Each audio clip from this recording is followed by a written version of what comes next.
Daily Mail has a photograph of Prince Andrew meeting a Chinese official. The paper calls the alleged spy master at the heart of the case. It says the Duke of York met him 3 times. Now some breaking news, and in the last few minutes, Prince Andrew has announced that he will no longer use his royal title or the honours which have been conferred on him. In a statement, he said continued allegations against him were distracting from the work of the King. Our royal editor, Chris Shipp, is here to talk about this. Chris, this is a major development. What does the statement say? Yes, we said, didn't we, 20 minutes ago, that a statement was perhaps imminent. We have now had that statement from Buckingham Palace. Interestingly, has come from the palace, even though they haven't acted on behalf of Prince Andrew for some considerable time now. So let me just read it to you. It says, a statement by Prince Andrew. It starts, in discussion with the King and my immediate and wider family, we have concluded the continued accusations about me distract from the work of His Majesty and the royal family. I've decided, as I always have, writes Prince Andrew, to put my duty to my family and my country first. I stand by my decision 5 years ago to stand back from public life. This is the key bit. With His Majesty's agreement, we feel I now must go a step further. I will therefore no longer use my title or the honours which have been conferred upon me.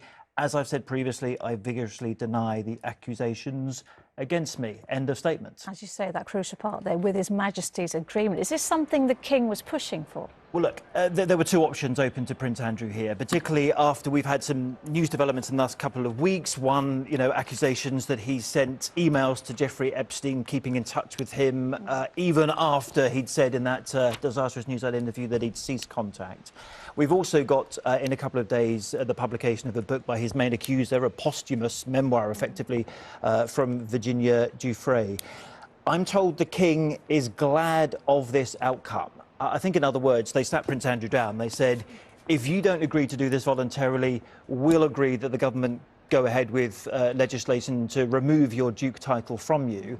And as for his knighthood under the Order of the Garter, as we said earlier, that's the highest one that there is. It was agreed that he should give it up rather than have it ripped off him, effectively. How will this potentially impact other members of the royal family, though, Chris? OK, well, not strictly members of the royal family. Let's talk about Sarah Ferguson. She does sometimes, on her social media at least, go by Sarah the Duchess. Basically, she's removing Duchess from everything. And as I've been told, but effectively, she says Sarah Ferguson on her books, and in her professional life, that will now continue. In other words, you won't see the word Duchess anywhere else. What does it do about their children? I think a lot of people have got sympathy for Princesses Beatrice and Eugenie. No change to them.